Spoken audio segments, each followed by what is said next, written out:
রাত। চারদিকে থমথমে নীরবতা, কেবল দূরে দূরে কুকুরের কান্নার মতো ডাক। সেই অন্ধকার রাস্তা দিয়ে একা হেঁটে যাচ্ছিল একটি মেয়ে। বুকের ভেতর অজানা আশঙ্কা, পায়ের শব্দে কেঁপে উঠছে মন। হঠাৎই সে টের পেল, কেউ তাকে অনুসরণ করছে। পিছনে তাকাতেই দেখা গেল কয়েকজন বদমাশ শয়তান মানুষ, চোখে লালসা আর মুখে বিকৃত হাসি। তারা ধীরে ধীরে কাছে আসছে।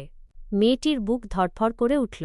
দৌড়ে পালাতে চাইল, কিন্তু রাতের অন্ধকার যেন তাকে গ্রাস করে নিচ্ছে। চারদিকে কেউ নেই, কোথাও সাহায্যের আলো নেই। ভয়ে, অসহায়তায় সে চোখ বন্ধ করে কাঁপা গলায় প্রার্থনা করল, মা, যদি কোথাও থাকো, আজ আমাকে বাঁচাও। ঠিক সেই মুহূর্তে বাতাস ভারী হয়ে উঠল। অন্ধকারের বুক চিরে এক অদ্ভুত শক্তির সঞ্চার হল। মেয়েটির শরীর হঠাৎ থেমে গেল, তার চোখ খুলতেই আর সে আগের সেই ভীত মেয়ে নয়। চোখে জ্বলছে আগুন, মুখে ভয়ঙ্কর অথচ ঐশ্বরিক দীপ্তি। স্বয়ং মা কালী তার শরীরে আবির্ভূত হলেন। চুল উন্মুক্ত হয়ে বাতাসে উড়ছে, কণ্ঠে বজ্রনিনাদ। এক পা এগিয়ে যেতেই বদমাশগুলোর বুক কেঁপে উঠল। তারা বুঝতে পারল, এ আর সাধারণ মানুষ নয়। মুহূর্তের মধ্যেই কালীমূর্তি রুদ্ররূপ ধারণ করলেন। যে অন্ধকারে তারা রাজত্ব করতে এসেছিল, সেই অন্ধকারেই তাদের বিনাশ নেমে এলো।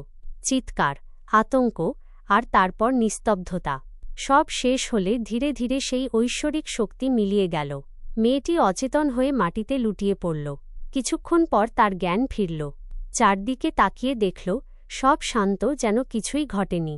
কেবল বাতাসে ভেসে রইল এক অদৃশ্য আশ্বাস, যেখানে অন্যায় সেখানেই শক্তি, যেখানে অসহায় আর্তনাদ সেখানেই মা কালী।